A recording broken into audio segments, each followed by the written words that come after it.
അസ്സലാമു അലൈക്കും വറഹ്മത്തുള്ളാഹി. നോമ്പ് അനുഷ്ഠിക്കുന്നവരെ സംബന്ധിച്ച് വിശുദ്ധ ഹദീസ് ഷരീഫിൽ നമുക്ക് ഇങ്ങനെ വായിക്കാം. നോമ്പുകാർക്ക് രണ്ട് സന്തോഷങ്ങൾ അല്ലാഹു തആല നൽകുന്നുണ്ട്. ഒന്ന് നോമ്പ് തുറക്കുന്ന സമയത്തും മറ്റൊന്ന് തൻ്റെ നാഥനെ പരലോകത്ത് കണ്ടുമുട്ടുമ്പോഴും. ലിസ്വാഇമി ഫർഹത്താനി ഫർഹത്തുൻ ഇൻദ ഫിത്രി വഫർഹത്തുൻ ഇൻദ ലിഖാഇ റബ്ബി എന്നാണ് ഹദീസിലുള്ള അതിൻ്റെ വചനം. ഭക്ഷണത്തോട് മനുഷ്യന് സ്വാഭാവികമായും ആഗ്രഹവും താല്പര്യവും ഉണ്ടാവും. അതെ, 14 മണിക്കൂറോളം ഭക്ഷണം ഉപേക്ഷിച്ചൊരു മനുഷ്യൻ എത്ര ഉള്ളവനാണെങ്കിലും ഇല്ലാത്തവനാണെങ്കിലും അവന് ഭക്ഷണം കിട്ടുമ്പോൾ അതിരറ്റ താല്പര്യമുണ്ടാവും. ആ ഭക്ഷണം നൽകുന്നവനും ആ വിശപ്പ് നൽകിയവനും ആഹാരത്തിന് രുചി നൽകിയവനുമൊക്കെ അള്ളാഹു തന്നെയാണ്. തീന്മേശയിൽ വെള്ളവും ആഹാരവും ഉണ്ടാകുമ്പോൾ ആർക്കും തീർത്തും സന്തോഷമുണ്ടാവുക തന്നെ ചെയ്യും. അതെ, ആ സന്തോഷമാണ് ഇവിടെ എടുത്തു പറയുന്നത്.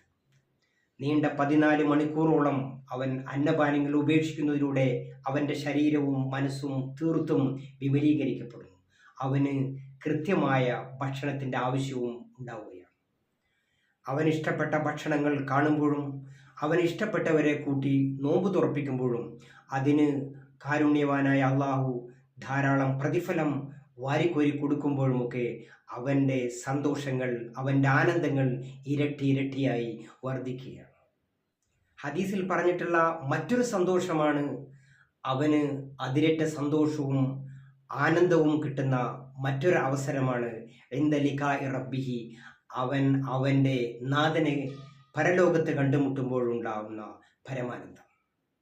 പരലോകത്ത് അവനിക്ക് ലഭിക്കുന്ന എണ്ണമറ്റ അനുഗ്രഹവും അതുപോലെ സന്തോഷങ്ങളും സമ്മാനങ്ങളുമൊക്കെയാണ് അവിടെ അവനക്ക് വലിയ സന്തോഷം നൽകുന്നത്. കാരണം ഇവിടെ അല്ലാഹു തആല കൃത്യമായിട്ട് പറഞ്ഞു, എല്ലാ ആരാധന കർമ്മങ്ങളും എനിക്ക് തന്നെയാണ് എൻ്റെ അടിമ ചെയ്യുന്നത്. പക്ഷേ നോമ്പിൻ്റെ കാര്യം അങ്ങനെയല്ല. ആ നോമ്പിൽ അവൻ്റെ വിചാരങ്ങൾ, വികാരങ്ങൾ, അന്നപാനീയങ്ങൾ എല്ലാം ഒഴിവാക്കിക്കൊണ്ട് അവൻ എനിക്ക് വേണ്ടി മാത്രമാണ് നോമ്പനുഷ്ഠിച്ചത്. അത്രയും ത്യാഗം ചെയ്ത അവന് അതിനുള്ള എണ്ണമറ്റ കണക്കല്ലാത്ത പ്രതിഫലം ഞാൻ തന്നെ നൽകുമെന്ന് വളരെ ആധികാരികമായി ഖുദ്സിയായ ഹദീസിലൂടെ റസൂലുള്ളാഹി സ്വല്ലല്ലാഹു അലൈഹി വസല്ലം തങ്ങൾ നമ്മെ അറിയിക്കുന്നുണ്ട്. അതെ, സ്വർഗത്തേക്കാൾ, ആ സ്വർഗത്തിലെ അനുഗ്രഹങ്ങളെക്കാൾ ആവാജ്യവും അവർണ്ണനീയവും ആസ്വാദ്യകരവും മനോഹരവുമായിട്ടുള്ള ഒന്നാണ് അള്ളാഹുവിൻ്റെ ലിഖാ, അല്ലെങ്കിൽ അള്ളാഹുവിനെ കാണുക എന്നുള്ളത്. ആ സംഭവം നോമ്പുകാർക്ക് ഏറ്റവും വലിയ അനുഗ്രഹമാണ്, ഏറ്റവും വലിയ ദർശനമാണ്.